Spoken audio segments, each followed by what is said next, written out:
Well, you know, it's funny. We're talking about Iran a few minutes ago. Iran has their military proxies, like Hezbollah, and Iran has their campus proxies, like these groups like SJP and JVP. I mean, look at them. I mean, this is literally like a demonstration in Tehran, and you can't believe it's happening in Morningside Heights. So...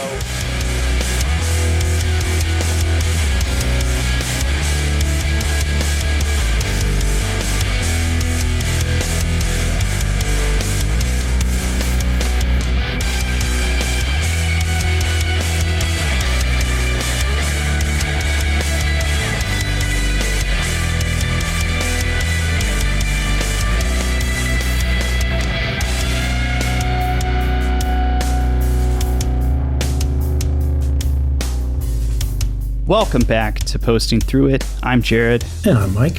And this week we're going to talk a little bit about the Anti-Defamation League, a Jewish civil rights organization that has cozied up to the Trump administration in ways that have left a lot of people scratching their heads. The ADL calls itself the leading anti-hate organization in the world. It's a braggadocious line, but it might have some truth to it. Since its founding in 1913, 112 years ago, the ADL has developed a healthy network of political alliances that defy traditional partisan lines. Democrats, Republicans, law enforcement, community leaders, religious institutions, and countless similar entities around the world pick up the phone when ADL calls. It is a behemoth in its field, operating with funding that soars well into the hundreds of millions of dollars. Its CEO, Jonathan Greenblatt, is among the first people that news networks call when the news requires somebody to talk about hate and extremism in the United States.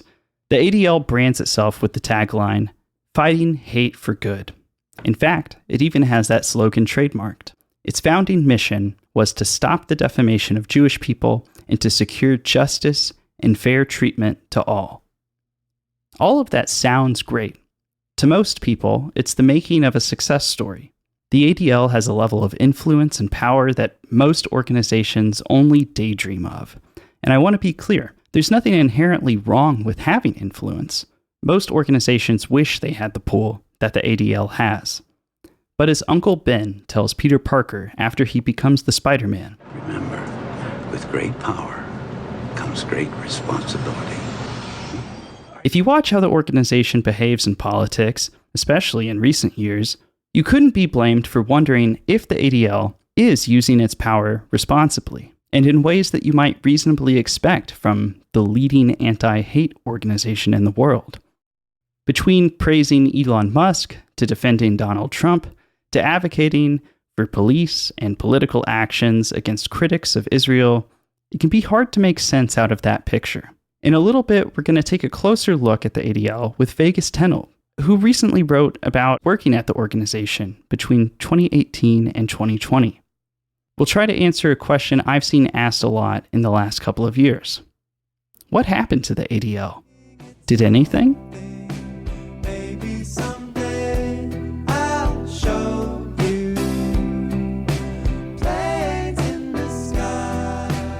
Before we talk to our guest, let's step back and talk about some recent events that served as the impetus of this episode.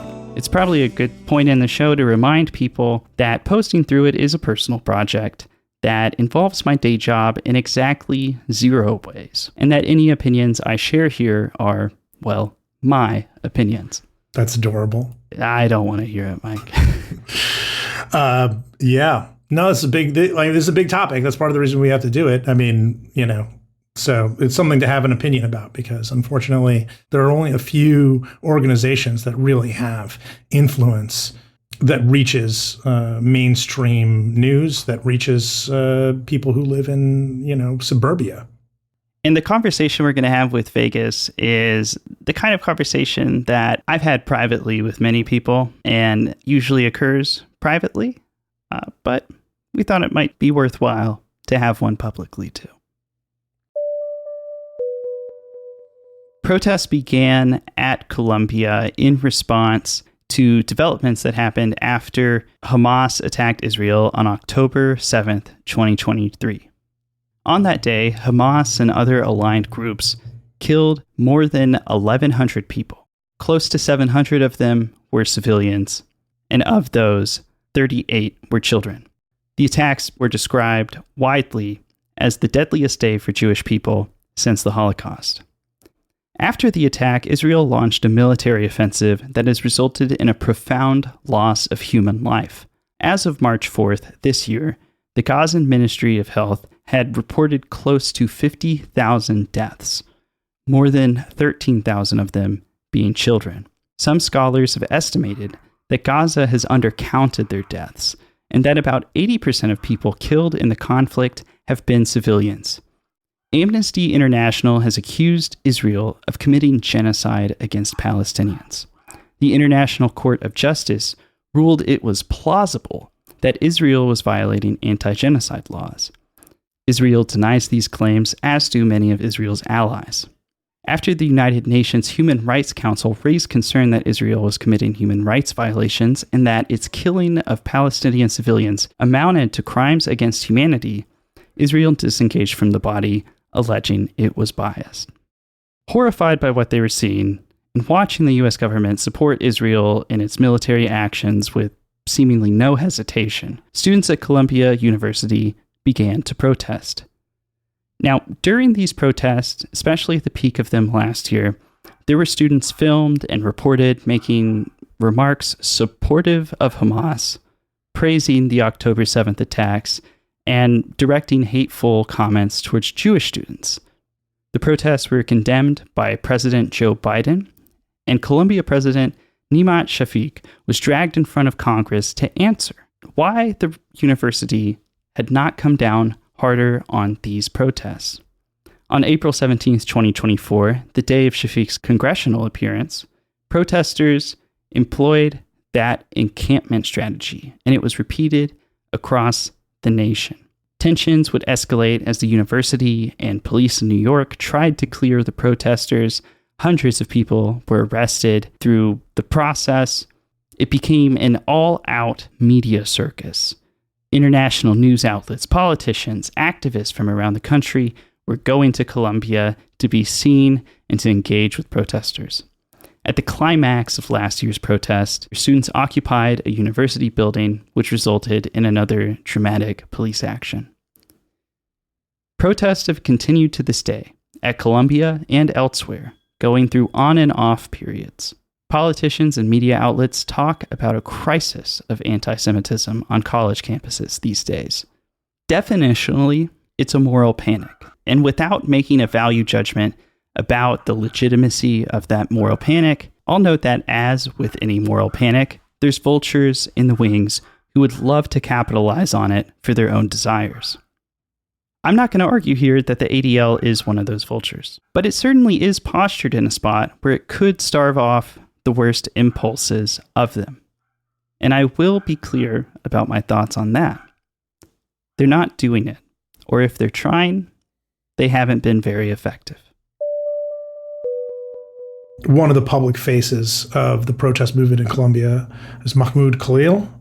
Now he's the most public face, of course, due to no fault of his own. And he's the person who helped lead some of these encampment protests. On March 1st, ICE arrested him. ICE agents also threatened to arrest Khalil's wife, who is 8 months pregnant. And they moved him to a facility in Elizabeth, New Jersey, and then later to a facility in Louisiana. It's worth noting that throughout this process, they have made it difficult or impossible for him to be in touch with his attorney, who is now challenging the case in court. So, to our point here, on March 9th, ADL releases a statement. And the statement says, "We firmly believe there should be swift and severe consequences for those who provide material support to foreign terrorist organizations, incite violence in support of terrorist activities, or conceal their identities in order to harass and intimidate Jewish individuals and institutions with impunity. We appreciate the Trump administration's broad, bold set of efforts to counter campus anti-Semitism, and this action further illustrates that resolve by holding alleged perpetrators responsible for their actions. Obviously, any deportation action or revocation of a green card or visa must be taken in alignment with required due process protections. Thank you for adding that part, ADL. We also hope that this action serves as a deterrent to others who might consider breaking the law on college campuses or anywhere. The problem with this statement, one of the problems anyway, is that the U.S. government has still not articulated or bothered to explain, rather they've done the opposite, what crime Khalil supposedly committed. In fact, Trump administration officials have gone to NPR or Barry Weiss's publication, The Free Press, and made the bizarre argument of like, well, we're not saying he broke the law. We're just saying like we're allowed to do this. Which is crazy to me. Well, I remember. So I had been like working on a few deadlines at once, but one related to my book and others related to articles and stuff. And so I had not really been posting online. I hadn't really done that for a few days, and only semi paying attention to things. So just like reading stuff people would send in group chats and stuff like that, just to sort of kind of let somebody else curate the news for me.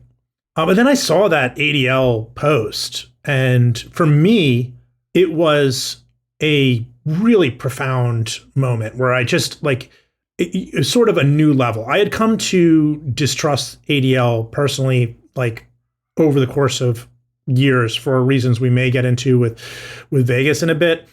But, it's sort of like there has been these new levels that they have hit recently. And so Trump gets elected. And then, of course, Elon Musk does his Roman salute, I guess you would call it. He says it's not that. Whatever. I don't think he actually ever denied it. But he just sort of laughed at it and made Nazi jokes. But ADL, without Elon Musk's input, just kind of comes out and sort of apologizes for him right off the bat, just to sort of say like, oh, he didn't mean it. He's a good boy. And then there's so many things to parse out here. But like, number one, the first thing is that they congratulate the Trump administration, right?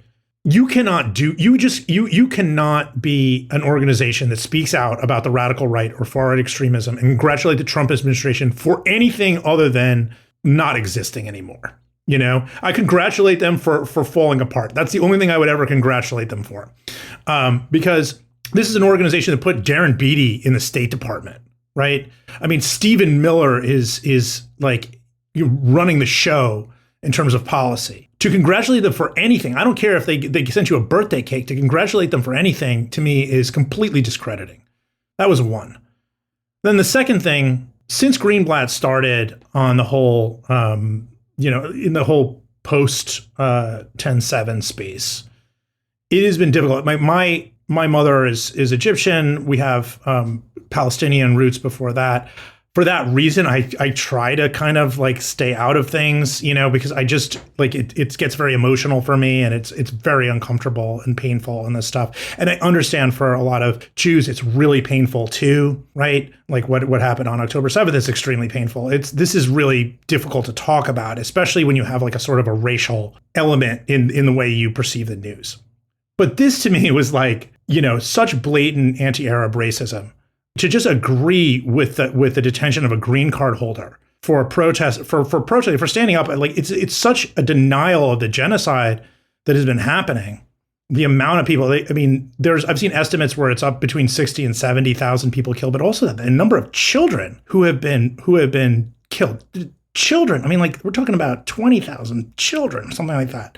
That is so horrific, and to not understand that Arabs and Muslims are seeing this stuff and have a personal, emotional attachment that is racial, cultural, that is so deep, in the same way that Jews do when October 7th happened. To not understand where these protesters are coming from an emotional place and just be like, yes, deport them. To me, that was enough. I've seen enough. That's anti-Arab racism to me. And you cannot be an anti-Arab racist and claim to stand up for civil rights.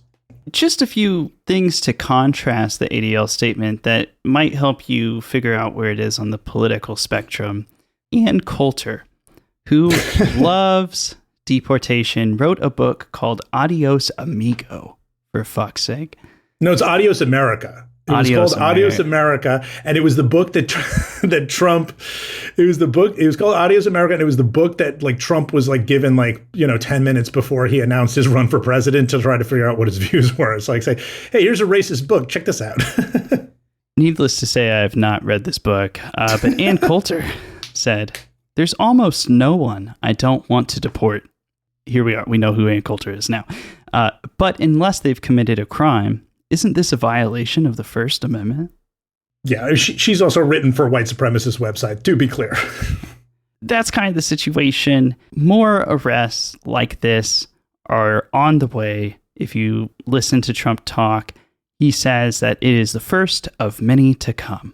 So what happens in Khil's case is important. I also want to note about Khil's case that a lot of the attitudes, statements, and whatnot that have been attributed to him in press that is sympathetic to the Trump administration, that is supportive of this law enforcement action that was taken against him, they don't even say that he espoused these crazy views or that he, distributed Hamas propaganda or anything like that, just that he was aligned with groups and individuals that did.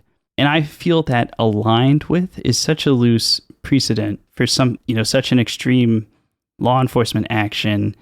This should be sending off red flags in everybody's head. I don't care if you agree with this guy or not.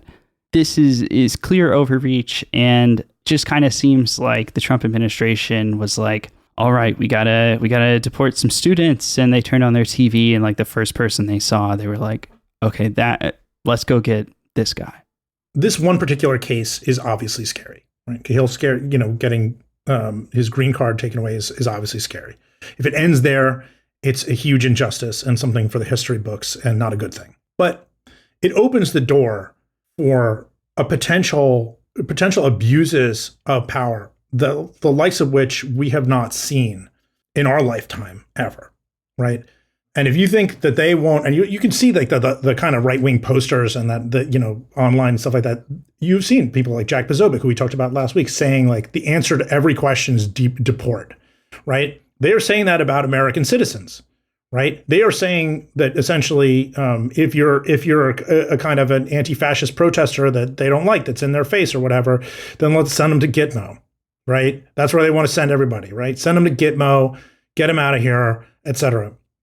And so we cannot have civil rights organizations, standing with this ideology, this way of seeing politics, this way of seeing life in this country. If we do, we are truly doomed. So I think that's why it's just so important to kind of pause this and look at it and reject what ADL is doing. I need to let it go.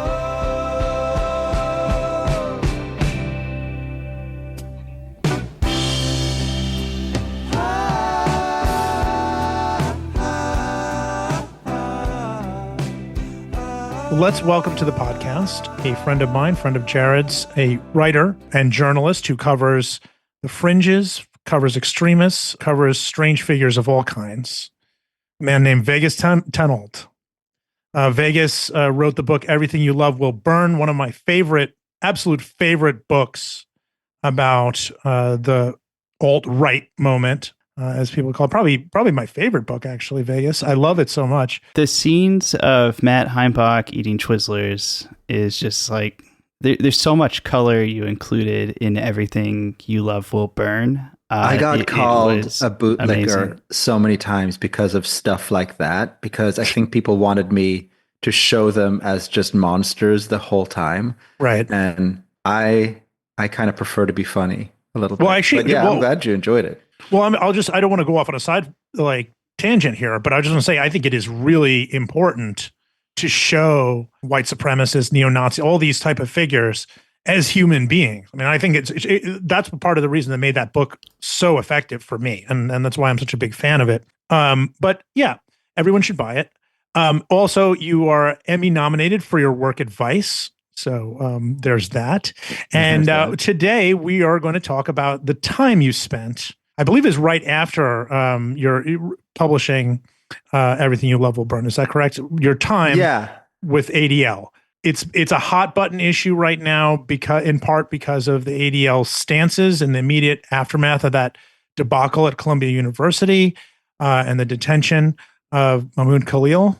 So give us a little background of how you ended up coming to ADL and what your first impressions were like.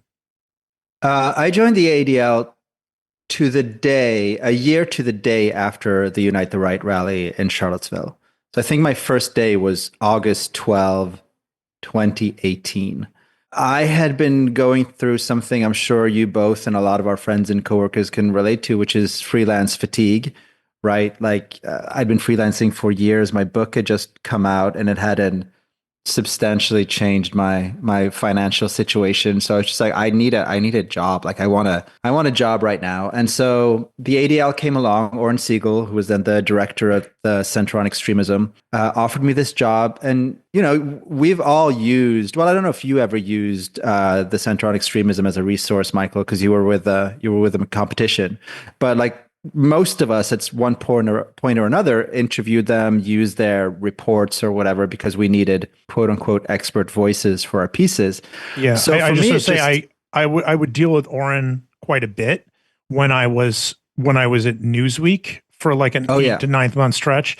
So then like it was always about calling one expert or another. And actually that's how I ended up forming a relationship with SPLC. So yeah, I knew Oren from that. Continue. Yeah. So Oren offered me a job and I guess I'm just like a bit of a lazy dude. Like I hadn't done fully my research on the ADL because I suppose if I had, I might have thought twice about taking the job. The occupation of Palestine is something that's always been kind of a big deal to me. But anyway, I took this job because it's what I'd been doing anyway, right? Monitoring right-wing spaces. I was bummed when I first got there because I thought I would get to keep going to Nazi rallies and have shitty barbecue and do weird shit. And then I discovered that no, we don't do that anymore. We just kind of like sit at our computers and do research, which is fine, which is fair enough. But so I was kind of always like a little bit of an ill fit. I think even Oren said that a few times, like as friendly as me and Oren are, he was just like, I don't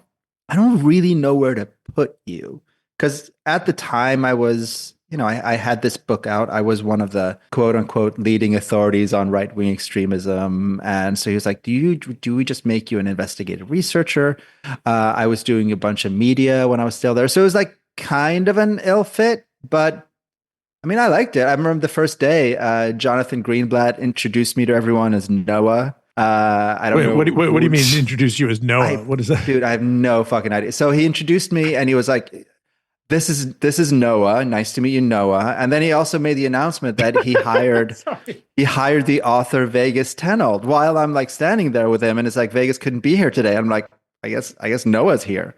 So I have no idea what. And where was this? Was this in thinking. DC? Was it in New York? No, I was at the New York office, the big looming black fortress on 39th Street. I've actually never been there, so can you get like a picture of what that's like? What is it when you say big looming fortress? I mean, it's got kind of like I don't want to put too much like cheese on this metaphor, but like it's got like a Tower of Sauron vibe. But then again, most Midtown buildings have that vibe, but it's just like a big black mirrored building. The Center on Extremism has kind of its own space. I think they renovated now, but there was like a collection of desks. I was brought in while a bunch of other people were brought in too, who are still my friends to this day, a lot of them. But there was like a bunch of new, younger people because the team was a relatively old team at that time. Mark Pitcavage is kind of getting up there. Like a few of them are, so they hired a bunch of young people, he says, being 45 at the moment. For people who don't know Mark, he is most well known among people who kind of cover this material for like replying to people's tweets and giving them subtle corrections, right? Like that's like his favorite thing to do. I have a lot of love in my heart for Mark. We fought and argued all the time because he's a curmudgeon. He's hugely knowledgeable, of course. Like he's been doing this. Like he started doing it as a hobby, right? In the 90s, I think. I think the Center on Extremism was basically built around him. He's a dork, so we would talk about, role-playing games and strategy games and then we would like fight and argue. I remember when the George Floyd thing happened, I would be like, we should be in the business of burning cop cars, kind of tongue in cheek. But he was like, I disagree. Yeah. Well, I mean, that is part.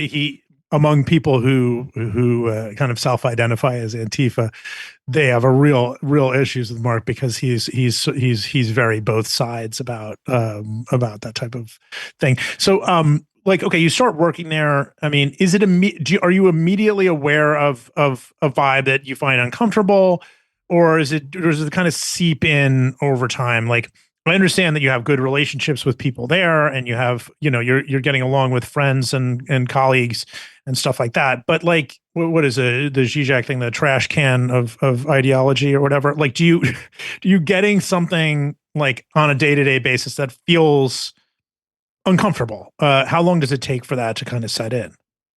It took a while, I would say. I mean, I was just kind of like getting into my job, but after a while, I started doing public talks. Like everyone who works at the Center on Extremism, well, not everyone, but a lot of us were expected to go out and talk to stakeholders. Like some of that was to talk to law enforcement, which I did a lot of. Like, this is what to look for when you're looking at Nazis or whatever the hell, or the Proud Boys. And then some of it was to talk to stakeholders, whether they were synagogues or community groups or whatever. And I remember those were the days when people were really freaking out about Antifa, right? Like, remember those days in 2019? Yeah, I actually interviewed for an investigative job with ADL at 2019. And like you, I think kind of had the same impression. I don't think I would have applied for that job today, but it's coming up in this line of work. It's like, well, here's this organization that's like at that point, even, more than 100 years old. These are the people that you see in media over and over again, the type of people I'm calling for quotes and reports and statistics to add to stories. And that was, I could tell during the interview, they were, I think, trying to kind of feel out some of how I felt about things. I remember a couple questions were like, would you be comfortable presenting in front of law enforcement? And my answers were something to the effect of like, I really, really, really would rather not. Good for you. Which is maybe why I didn't get that job. But because like our skill set, like all the three of us, we have this very particular area of expertise, right? Which feels big and huge and stuff like that. But at the time, like, we have deep knowledge of an extremely niche part of American society, I guess. So there weren't that many jobs going around for far-right experts, really. So when the ADL opens its books for new investigative research or whatever, like, yeah, we're gonna apply. Right. Yeah. There would be times when I would like bring in my keffiyeh to work, just because I thought it would be like a little bit funny. Like I didn't really understand like how deep their organizational antipathy toward the Palestinian cause, and so I would just like show up to work with my Palestinian keffiyeh that I bought in Gaza in 2008 or whatever, and it was fine. Like, no one gave me any grief about it, but also I didn't see Jonathan Greenblatt on a regular basis, but like Oren would like laugh it off, and so you could do that. You wrote a piece for your Substack called "The Fascist and His Little Helpers." So I think I have a pretty good idea of how your experience in the long term went with ADL. But first, I think maybe for listeners, it's helpful to zoom out. The Center on Extremism is what we're talking about. This is the part of the ADL that produces reports that say, there's all these new anti-Semitic incidents. There's all these extremist murders. Here are the numbers. We have counted them. Here is something you can reference. The methodology for some of those reports has been called into question, I should note, by a few journalists, basically on like what is included, what is not included, the threshold for inclusion. But first, can you explain sort of the different tracks of programming inside the ADL? Because the Center on Extremism produces research and often public reports. I think that's easy to see. But the ADL does a lot of stuff that is not in its Center of Extremism that is, I don't think they make much of an effort to hide it. I'm not going to claim, or I don't mean to suggest it's like secret or anything like that, but for people who are unfamiliar, what else does the ADL do? I mean, I am not full, like, honestly, I didn't really give a shit while I was at the ADL what the other branches did, but they have like an education department that does educational outreach work. They have youth programs throughout the country. They have a big legal department that works with legal cases and legal, like kind of, I guess, a little bit like the ACLU, except also very different. So they're many faceted. They do all kinds of stuff. But I would say the Center on Extremism was kind of, I guess, a little bit the crown jewel because it was one of the most public facing parts of the ADL. But like I would say their biggest role is to have a lot of definitional power when it comes to Jewish issues in America. They're just like I just want to freeze you right there. What does that mean? What do you mean by definitional power? Well, so when Jonathan Greenblatt goes out and says that criticism of the state of Israel or criticism of Zionism, anti-Zionism equals anti-Semitism. When he says that, that comes from the ADL and people, sit up and listen. And I think that's why I also wanted to write this piece about their support for the arrest or the detainment of Mahmoud Khalil, is that when they say stuff like this, it has a huge ripple effect, right? Like people, if it was just like some little bullshit organization supporting the Trump administration's detainment of Khalil, I wouldn't care. But like, I know that people listen to what Jonathan Greenblatt has to say and what the ADL has to say, which is why it's such a huge bummer. So, along with AIPAC, they are one of the absolute biggest voices when it comes to Jewish issues in not just in America, in the world, right? Right. And that power is something that like every organization wants, right? They've been tremendously successful, but what they do with that power matters a lot. So let's go back to your piece and some of the experiences you had when you were there between 2018, 2020. This was, it seems almost ubiquitous now, but this was the onset of Antifa panic. And largely that was a reaction to what happened in Charlottesville in 2017. It was this sort of both sidesing kind of play of like, well, yes, white supremacy is violent. It is a problem, but there's this other thing. And look, we're going to talk about that too. And we're not biased and you can't accuse us of only caring about some parts of the political spectrum. Yeah. And that persists today in nonprofits, I will say. But like, it's, I'm curious how that sort of expressed itself in your day-to-day work at the ADL. I think there was a few things happening, right? So one of the elements of my job was public speaking, which is, what you said, Jared, that you wouldn't enjoy. And some of it was cops. And this was at the moment where cops were also extremely concerned about left-wing extremism. And there was a lot of like equating the two. And, all the time I had like this, like, what about Antifa? What about Antifa? I would spend so much time talking about Antifa and their threat level. And to the ADL's credit, or to the Center on Extremism's credit, they were always very diligent and say like, look, we have all this fucking right-wing violence happening.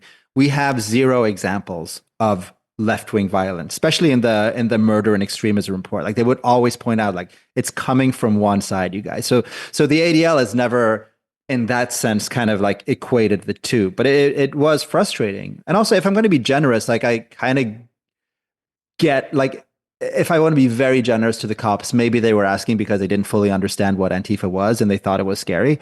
But also when I was talking to church groups and synagogues and community groups, there was just this endless pearl clutching about like Antifa and stuff like that. And I don't think, I didn't really know how to deal with it. Like I accidentally made an old woman cry once because she had just been on me for this whole talk about Antifa. And then I was just like, Jesus fucking Christ, they are literally anti-fascists and you're an old Jewish woman. Like these are the last people you should be afraid of. They are fighting for you. But obviously with this new thing, there was also this sense that we need to look into it. But in the early days, there was never any real feeling that let's try to make Antifa into more of a boogeyman than it is. There was just a discomfort with it, right? And I think kind of that's for two reasons. One is because the ADL under Jonathan Greenblatt has become an increasingly conservative organization, politically so, with a healthy skepticism toward left-wing politics, because left-wing politics often align with, the solidarity movement and pro-Palestinian politics.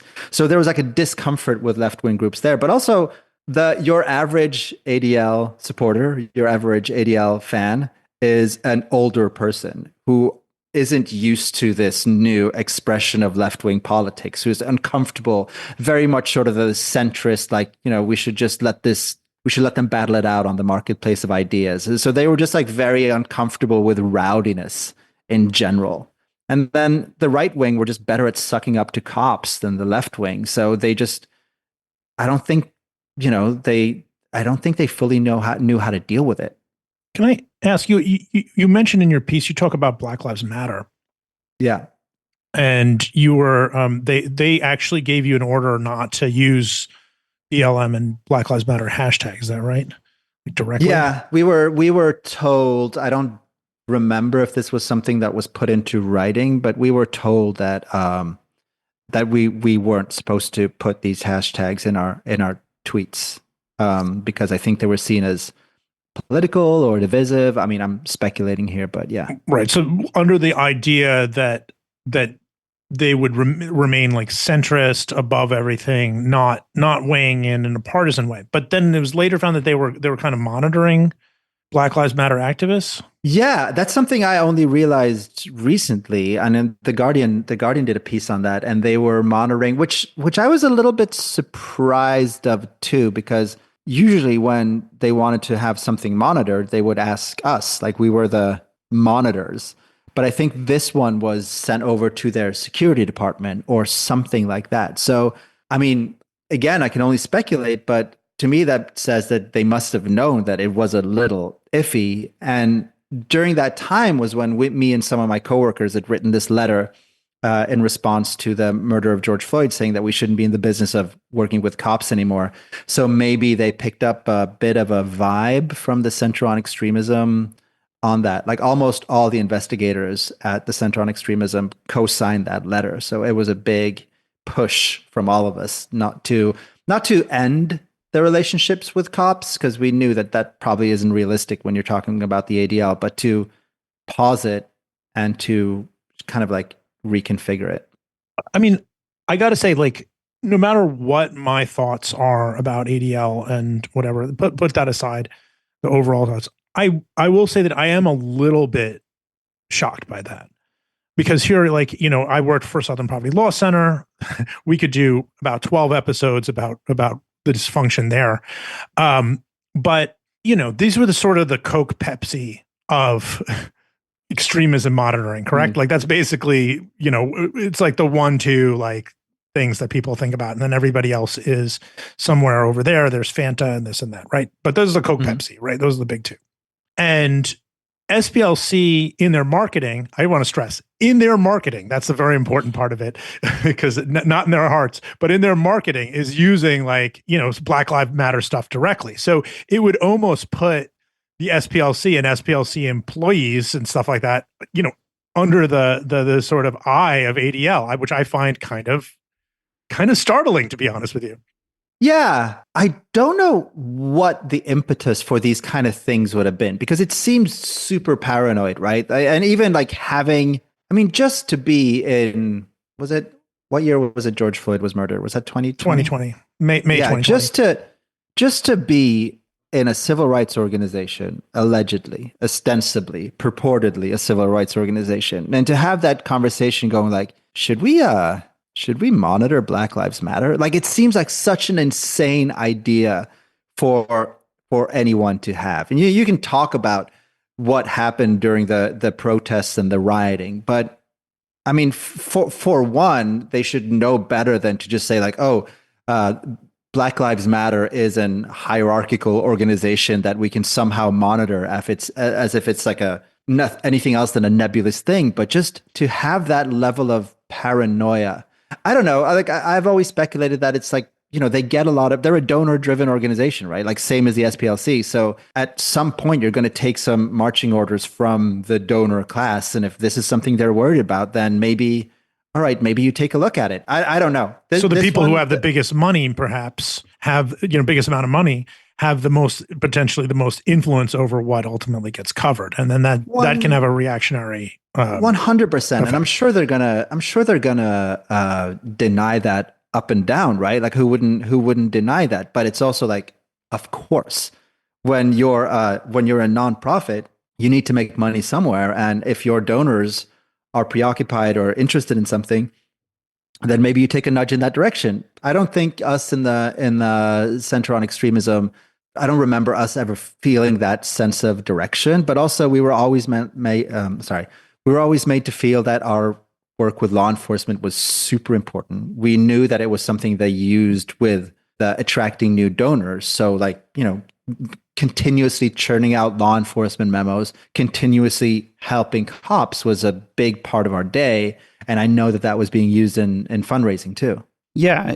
And like the generous interpretation would be like, well, we'll look into it so that we can say nothing is there. But once you start on a project like that, just think you have to acknowledge, like, once your product, once the email goes out or once it leaves the organization, you lose control over what happens to it, right? So it makes these kind of things have a inherent risk, even if, the ADL or whatever other organization is compiling this kind of information, even if they have the best intentions, right? There is a risk. And also, let's say you're being told to look into to like an anti-fascist group, and then you report that I didn't find anything. Well, did you not find anything because it's not there, or did you not find anything because you didn't look hard enough? Like, there's an implication that goes with the paperwork that's like, well, why did you guys look in the first place? Which is why I always thought that was a little problematic. And there was never a point in which we, the investigative researchers, had the power to be like, this is stupid, we're not going to look into this. Now, that may have changed, but when I was there, if you were told to look into something, you looked into it. And then you would write a report saying, I didn't find anything, but the report kind of is still there, The Center on Extremism, as you say, would go to pains to say, there's not an equivalency between anti-fascists and the types of movements that they mobilize against.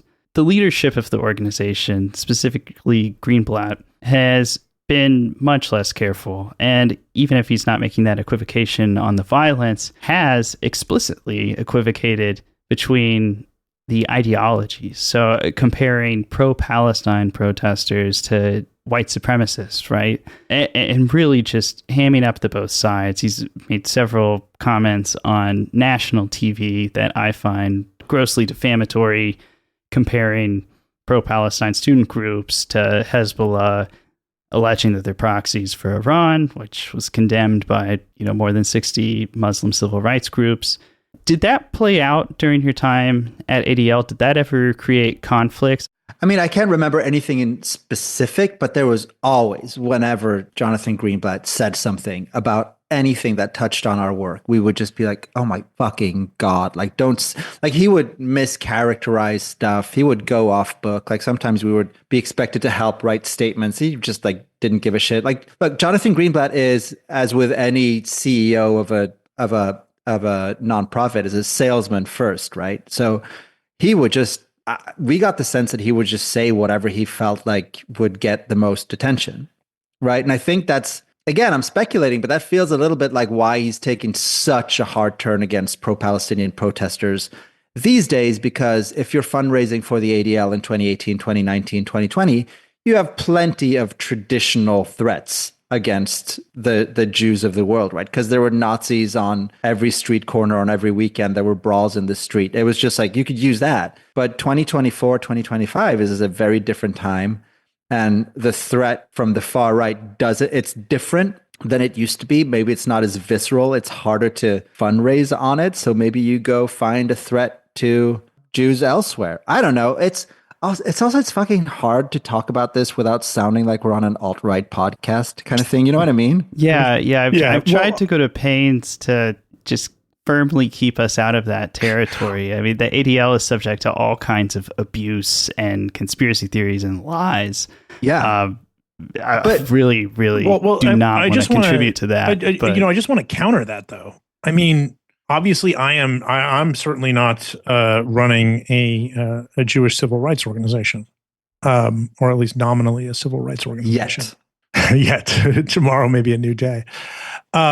But yeah, okay. So the Palestinian, the pro-Palestinian protesters, the people, the sort of the people standing up for Gaza, et cetera. Yeah, they're out there. I mean, but you also have Elon Musk doing what we all understand to be a Hitler salute.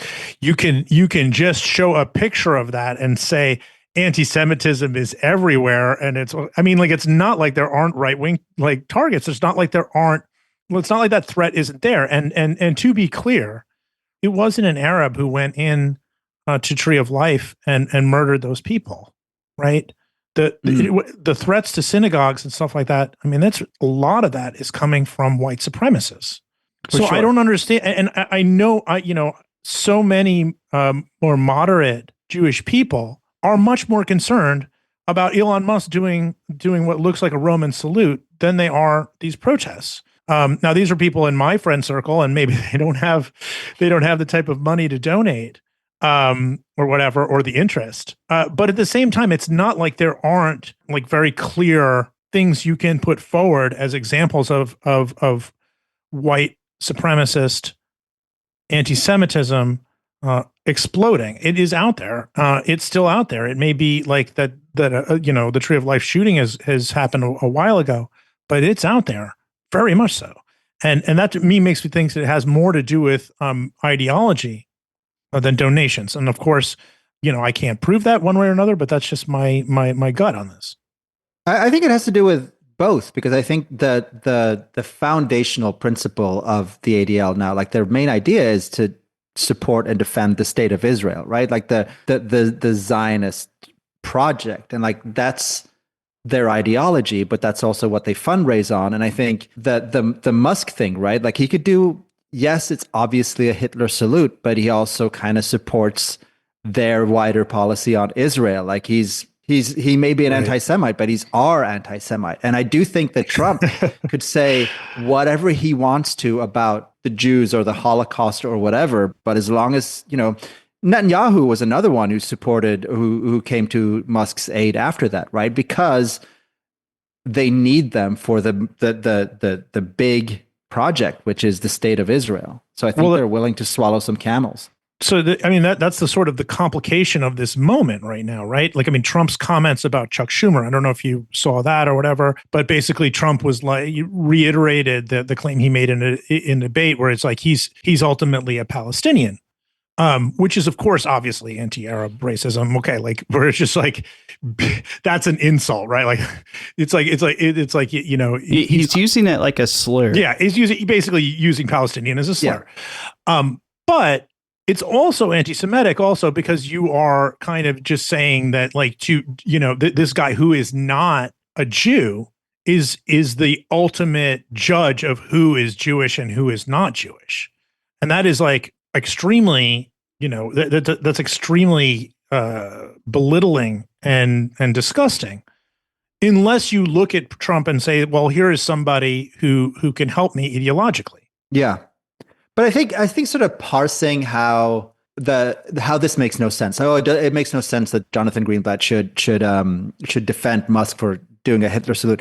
It's kind of the same thing as saying to Republicans, like, oh, you guys used to be so pro-Constitution, and now Trump is shitting all over the Constitution, and yet we're all for it. But it's like, of course they are, because these are our guys now. Like, they get us what we want. So yes, it makes no sense, kind of like ideologically speaking, but out of like a real politique sense, it makes complete sense, because it gets them where they need to go, which is why it's such a bummer, because the ADL has done some really good work. They've done some shitty things, but they've also done some valuable things throughout the years. And to see them now just kind of like throw absolutely any remnant shred of integrity away for this thing, it's a huge bummer. Yeah, in January of last year, there was a story that, staff at ADL are not happy about this. It really is, it is the leadership of the organization and its priorities in this moment. Like you, Vegas, I have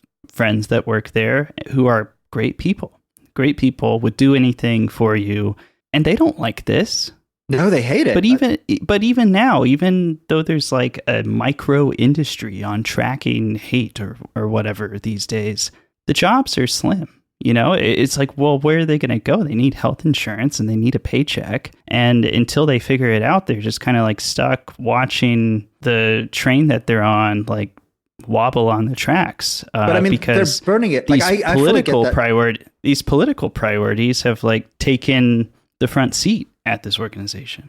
And that's completely, I mean, I won't begrudge anyone a paycheck with benefits because America is brutal and fucking hard. But what the ADL is doing as well is, like, when last did any of our journalist friends reach out to the Center on Extremism for a comment on anything, right? Like, they don't have, you know, they've lost credibility on Israel-Palestine stuff, but like also they've been lapped and eclipsed by other experts who people take seriously when it comes to right-wing extremism as well. So they're doubling down on this. I guess they're doubling down on their COP collaboration, and they're doubling down on becoming this political organization because no one's taking them seriously on any of the other stuff, it seems. Yeah, I mean, I would also add, it's not just that people are not reaching out to them for information because the information is not good. There's also, I think, people are not reaching out to them because their brand has become completely toxic. ADL has had problems, you know, that go way back before my knowledge of things. But, you know, I would reach out to them for comments about particular things around anti-Semitism before I worked for SPLC, and I needed those type of comments. And I don't think I could ever do that now if I were in that position. I don't think there's anything where I would feel comfortable putting their name into my story. It in part because of the way that Jonathan Greenblatt talks about Arabs, right, and the way he talks about the genocide that's going on. It makes it so toxic that it's difficult to publicly associate with them. And that's kind of the way I sort of feel about it now, which is where it's just very, like, you know, it's very upsetting to deal with this stuff. And I think I'm not the only person, whether they're willing to say it out loud or not, who is just will not like put their name next to ADL. But it's also a shitty situation for them to be in, I imagine, right? Because these days, back when I was covering the far right, it was still, or the part of the far right that I was covering was still, to a large degree, a fringe movement of ding-dongs and yahoos in the woods, right? Yeah, you were early. That was I was early. But now, if you cover the far right, you also acknowledge that it has moved into the corridors of power, right? The far right is in the White House. It's in everywhere. It's in the precincts. It's everywhere. Now, if you're an organization like the ADL who wants to keep in with law enforcement, who wants to keep in with the state, with the regime, with politicians, then you can't say that. You're basically a canary in the coal mine who works for the coal mine. So then you're just like, I don't know. Do I tweet now, or like, what do I do? So it's like they're in this impossible position where they can't truly report on right-wing extremism because that would put them in a very uncomfortable situation. So then what good are they? I will just say they are not alone in that predicament, and that is all I will say. So to wrap things up, you closed your piece by talking about how the ADL has jumped in with the Trump administration, something that is especially egregious on the tail of Khalil's arrest, which the ADL applauded in no uncertain terms. They said, "Oh, well, we hope he gets, due process like anybody else," which it doesn't really seem like he is. But otherwise, cheered it on. Just completely insane. It's the opposite of, that poem everyone talks about, like, first they came for the socialists, but I didn't say anything, right? Like, they not only didn't say anything, they fucking jumped up and down and cheered. It's fucking they congratulated the Trump administration. Yeah. First they came for the socialists, and I high-fived them and gave them a wreath. Yeah, I mean, I realize we've gotten through this entire interview without really mentioning that they congratulated the Trump administration publicly. So it's not only the anti-Arab racism that I perceive for sure, but like they also just congratulated the Trump administration, and the Trump administration put Darren Beattie in the State Department, right? The Trump administration has has legitimate hate mongers like positioned all over the board. It's like a Pro Bowl game out. It's and they congratulated them on literally anything is so mind blowing, much less this. But I mean, Jonathan Greenblatt, say what you will about him, he knows where his bread is buttered, right? Like, he's not a stupid guy. He knows what's in the best interest of the current iteration of the ADL project. And right now, the best way forward for him is to move into a pied-à-terre up inside Trump's asshole and just kind of live there for a bit. But it's especially glaring, I think, just because the ADL has long promoted itself as a civil rights organization.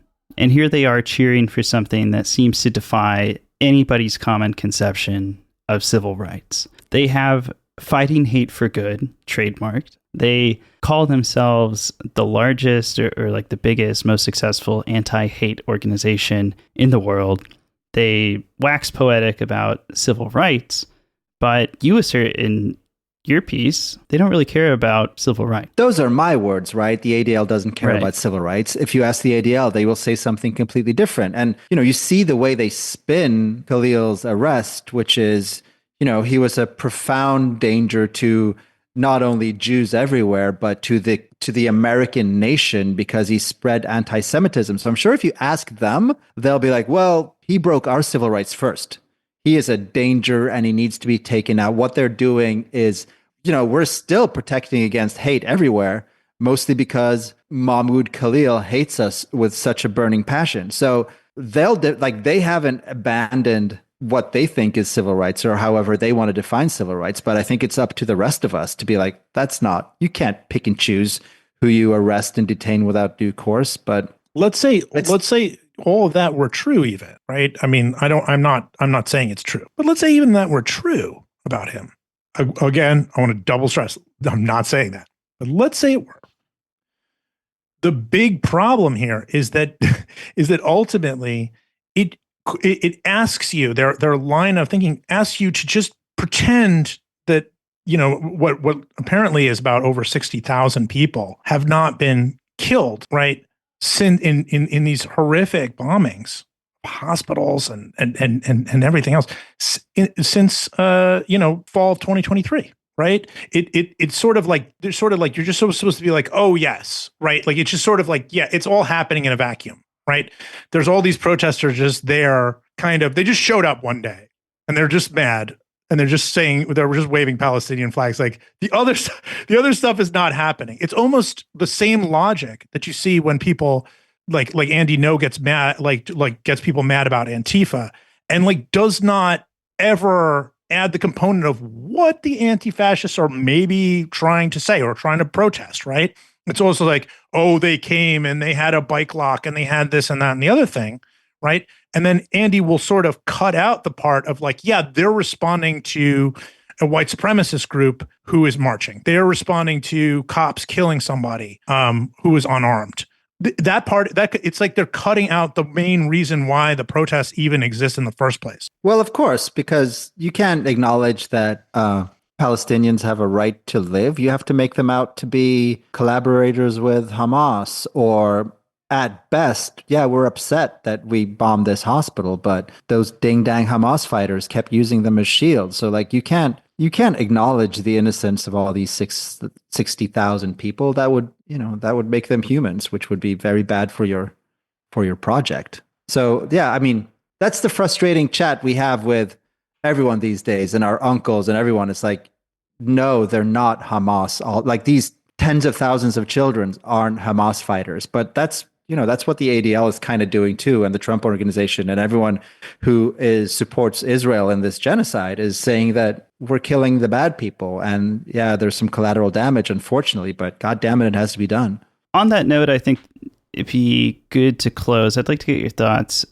Judith Levine wrote a column in The Guardian arguing that the Trump administration is using this ostentatious fight against anti-Semitism as a shield, as cover for a broader war against its political opponents that would include, just dissent, includes, Muslim and Arab communities, includes immigrants, and using these sort of concerns about anti-Semitism, which I think, anybody, it's like, oh, we want to fight anti-Semitism. I think virtually anybody, except maybe the people who record the podcast that we are desperately trying not to emulate here, would say, that's great. That's a good thing. That's a noble cause. But that they are using it as window dressing to do some terrible, terrible things that should alarm everybody, regardless of where they may fall on the political spectrum. And I'm curious if you would agree with that take and what you think, an organization like the ADL, who, as you rightfully pointed out, is the leading organization. When people talk, they listen and take it seriously. What may be a better thing for a place like the ADL to do? First of all, this isn't a new thing under Trump, right? The federal government didn't start persecuting its enemies under Trump. The Cop City Forest protesters in Georgia, that was under the Biden administration, and they got slapped with terrorism additions to their charges. A lot of them. I was just talking to my friend Andy earlier this morning, who was arrested and put in prison on terrorism charges for protesting animal testing. So, like, this whole idea of using the justice system like that is not a new thing. I mean, what's new with Khalil is that they've dropped any pretense of at least coming up with a law. Like, they had, basically when they arrested him, they said, well, we'll think of something, right? We don't fully know why, but we'll think of something.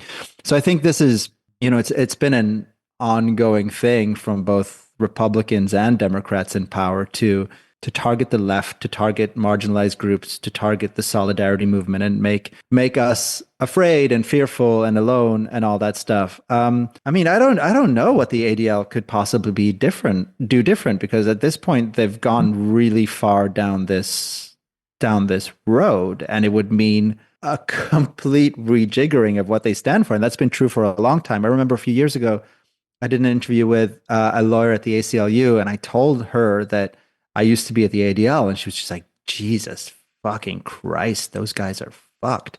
So I don't know. I think the ADL is carrying water for this administration, because what else are they going to do? Like, they share a common goal.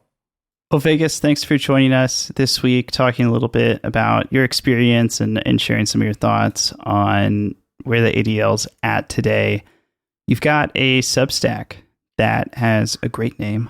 What Happens in Vegas? It's clever, right? Because my name is Vegas. So it's called What Happens in Vegas. We love a little bit of wordplay here.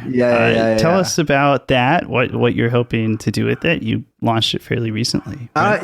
So I mean, this is really, it's tangentially, I guess, connected to the work I used to do. I mean, because I used to cover Nazis and conspiracy, like shitty people forever, and a while ago, like, I realized that I had this kind of like epiphany that, okay, what do all these guys share? And it's like, oh, I think a lot of them are just like really lonely and really sad and really upset, which isn't to make excuses, but I think like loneliness drives us to some really shitty places sometimes. And then, I used to be at Vice, and then Vice went away. And then this fall, I was sitting there thinking about, fuck, I lost a lot of friends as well. Like, I thought they were real friends, and then turns out they were work friends. And I realized that, like, I'm lonely too. Like, not lonely enough to join the Nazis, but maybe a cult or a church, I could join that. So I've come up with this project to kind of try to look at my own loneliness and figure out America's loneliness at the same time. So it's just a repository for me to think about these things and write about the things that I care about. I think it's cool. It it's got a sounds great better name. than I'm writing a feature right now about romantic AI chatbots, and it sounds to me a little bit healthier than that. That's similar. You know what? My first thing is I'm joining a community theater because All that's right. better than Nazis, maybe. Maybe. I was going to join an Depends on the acapella group, production, but I man. realized that was as bad. Depends on the production of Our Town, to be honest with you. Yeah, exactly.